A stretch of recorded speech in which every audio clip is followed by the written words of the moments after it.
The game of musical chairs in conference realignment has finally stopped, for now. Texas State is headed to the Pac-12 and Louisiana Tech will take their place in the Sun Belt. And now that the music is paused, it's time to see who landed in the better seat, Texas State or the Sun Belt.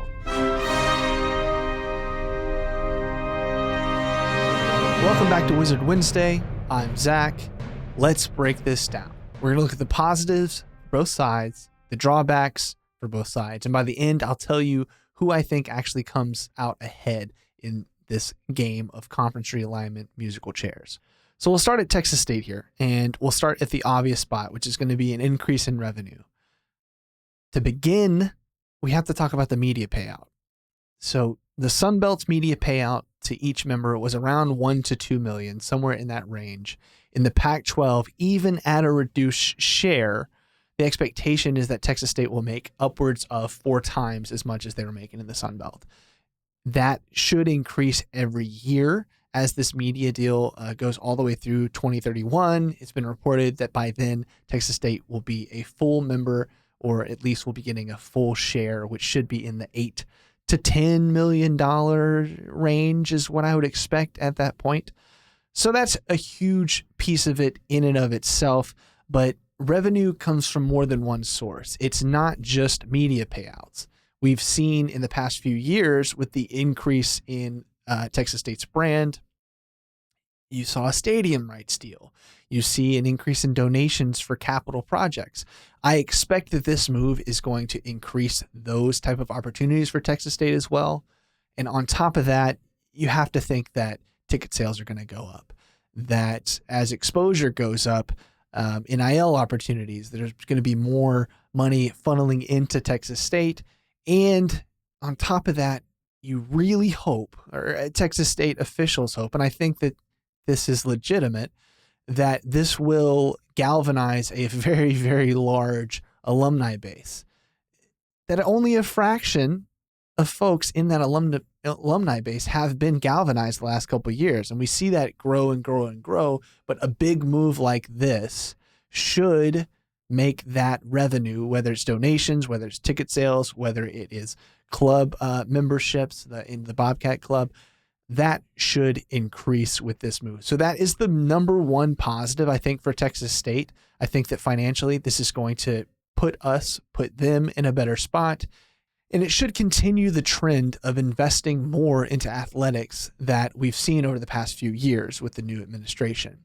So rough numbers, I believe when they first came in, when Kelly, the president, first came in, the athletics budget was somewhere around $33 million. I could be off on that, but I think it's a rough estimate. It increased to $47 million. And I think the goal for the next few years is to spend $55 million on athletics. Well, this increased revenue should make that easier to accomplish in a way, but it also will allow the administration to take that revenue, put it into rev share, and continue to be kind of go with the flow as college football changes every single offseason, it seems. So the number one positive for Texas State, obviously, revenue. Revenue's huge, but a big piece of it was also increased exposure. I want to be honest here. Sun Belt games are usually buried on ESPN Plus, unless the games are on a Thursday night or a Tuesday, or there's a large or a big time matchup. Usually it's going to be buried on ESPN Plus. The Pac-12 isn't going to have the same type of success in putting games on national broadcast that the SEC would, but it's going to be an increase over what the Sun Belt offers to get into national windows. So Texas State's now going to be part of a bigger brand.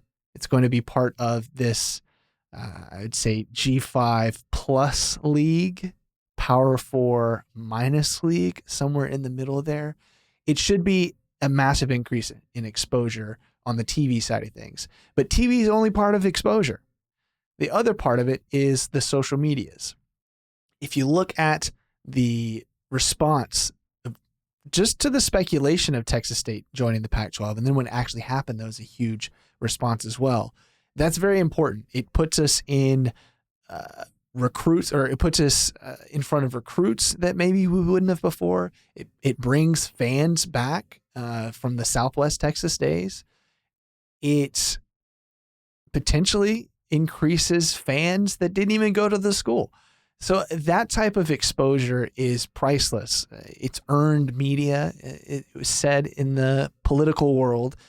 There was a lot of that the last few weeks with Texas State. And I would imagine going forward, that is going to be the case. It's not going to be as hot as it has been the last few months. But I think if you can continue to sustain and stay in the forefront of the conversation of these top G5 teams, I think that helps quite a bit. And this move is a large part of that. Finally, the last big positive for Texas State is going to be the perception increase. Like I just said, I think this is a P4 minus or G5 plus league. And the Sun Belt just isn't that. The Sun Belt is far more of a regional conference. The Pac-12 is not regional now. I guess it's kind of regional, but really with this move, the regionality of the Pac-12 goes away with Texas State kind of being on an island again. But that island gives us the unique spot of being the only Texas team in a conference that is going to be pushing for P4 status. I don't think that's going to happen, but don't be surprised if over the next few months, years, you hear the rumblings of the Pac-12 as a P4 conference. And whether or not they are doesn't matter that much. What matters is it's an actual debate. No one's debating that the Sun Belt is a P4 conference. Even the craziest of Sun Belt fans, of which I was, and am kind of, that's not going to make that. They're not going to make that argument. So just being a part of that type of argument is huge, and it increases the perception of the school. It certainly gives us the chance to win football games against more well-known schools.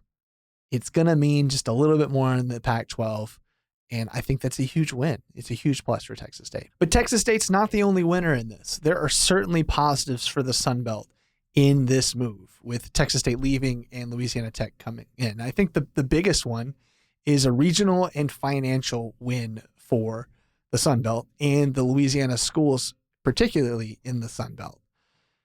This takes the one team that was on an island in Texas State and replaces it with a school that is a great travel partner for one of the programs that is struggling the most financially in ULM. It also is a great travel partner for ULL. And so I think that in itself is a huge win, to be able to fix some of the travel constraints, especially when you talk about the Olympic sports, when you talk about fans being able to travel, when you talk about baseball, basketball, those sports that don't have the budget that a football program has. I think that adding Louisiana Tech makes it just a little bit easier for some of the programs that needed some help. And I think that is an actual positive. The other kind of two-pronged positive in this, I think, for the Sun Belt is that, one, it shows that the league is competent. They didn't sit around and wait. They didn't have questions about whether the league was going to be able to survive with a Texas State leaving. So that shows a level of sustainability, competency, stability in itself that is important for a league. It's important that there weren't whispers, or that they didn't wait, like the Pac-12 did, a very, very long time to get a new member. No, they kind of had someone in their back pocket. They had a school, probably multiple schools that were interested, and they moved really quickly to make that happen. I think that's a positive. I think that it shows what the Sun Belt is, which is a competitive league that has solid leadership, who is not going to sit around and wait for the whispers and the rumors to float everywhere about whether or not the league is going to fall apart. There was no real question about the league falling apart, and I think that's huge. So let's talk about negatives for Texas State. And as a Texas State media member, it is difficult for me to objectively look at this and try to be negative. So give me a little bit of grace in this, but I do think that going into a conference without a known media deal is scary. It's a negative. We expect that the payout for Texas State is going to be more than was achieved in the Sun Belt. But at this point, that's still an unknown. And to be honest with you, that's a little scary. We're almost, we're halfway through July, and we have one tiny sliver of the media deal agreed to. So this is the complete opposite of what we just talked about in the Sun Belt. This is not stability. This is taking a big risk, putting a lot of faith in folks that we may have, relationships with, the administration may have relationships with. But I think that you're kind of diving into the deep end here and hoping that everything works out. That's a negative. It's a scary negative. The other piece of this that's a little scary is the geographic and logistical problem that Texas State is going to have in the next few years of figuring out how do we get those Olympic sports over to Boise, Idaho.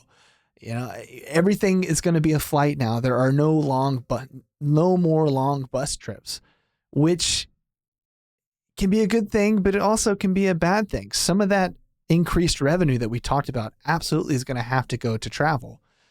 Now, on the student athletes, I think, and I've heard the administration argue this, and it makes a lot of sense to me. It's probably going to be a little easier on the student athletes themselves because instead of taking a 8-hour bus trip, they are going to have to fly. It's going to be less time in the air. They should get back sooner. That's pretty good. That's nice. But that athletics budget is going to have to be carved to make room for more travel. And, you hope that you are making the right adjustments. But, I just saw UNT is firing or laying off some of their media staff. And so I would hope that this move doesn't also come with trimming in other places. So that's a negative. It's scary.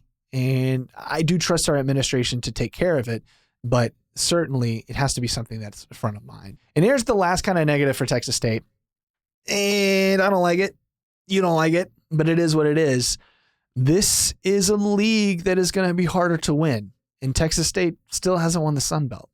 So there's going to be more pressure on this move. The expectations are going to be higher, and you're going to have to compete with Boise State, Washington State, Oregon State, Fresno. I mean, this is not the Sun Belt.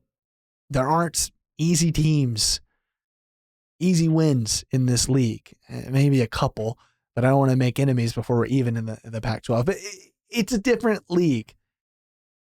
That might end up biting us a little bit the first couple years. We may go back to the 2, 3, 4 win football seasons that we just got out of. I hope not.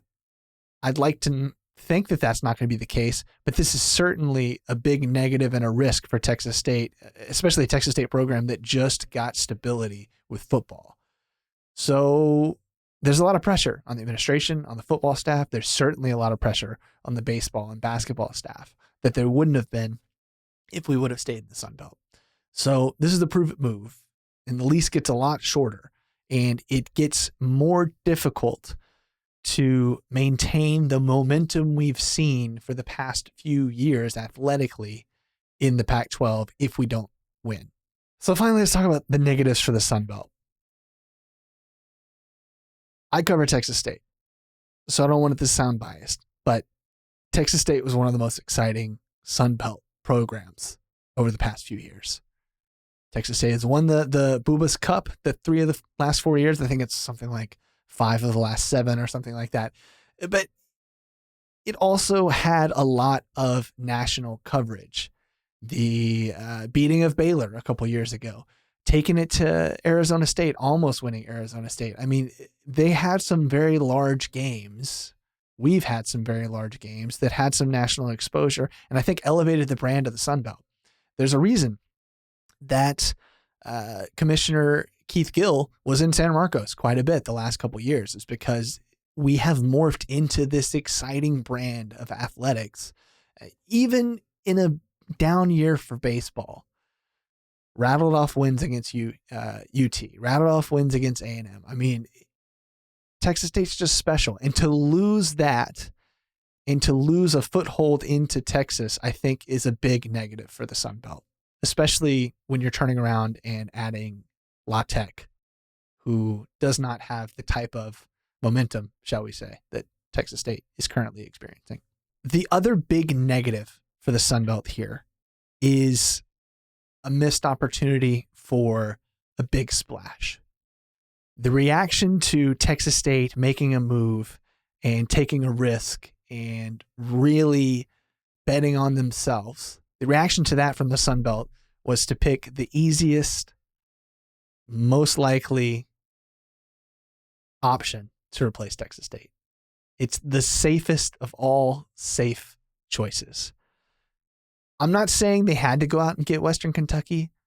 There were some crazy rumors online that they were talking to Tulane, but to have those type of rumors and to have, Ohio talking about maybe wanting to get in, and then just to add La Tech so that ULM can have an easier travel partner. And, there was rumors that ULM might drop down. I think those rumors were unfounded, but that isn't really good for the Sun Belt brand.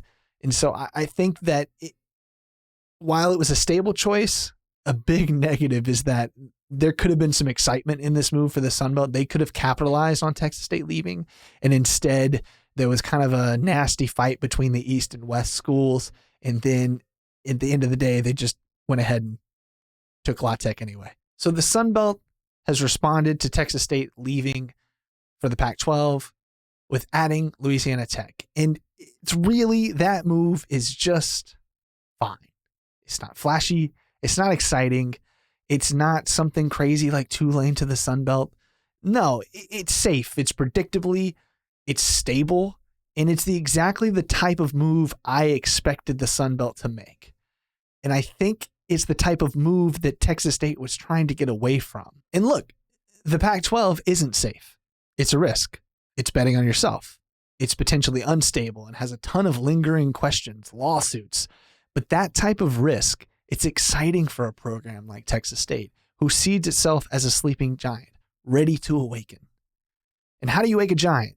Well, I know one way. You could throw a bunch of boulders around. Like, you might cause an avalanche, but that's totally okay. The Sun Belt isn't a sleeping giant of a conference, but it's dependable and it's stable, and it was really never in any danger of falling apart. And that's not nothing. So who wins this? I think in a way, both parties won. But who would I rather be? Got to stick with the Bobcats. Let me know in the comments below, what do you think? Who do you think won this? Please be sure to subscribe to Win Our Get Bent here on YouTube. Follow us on all the socials. And we will see you next time.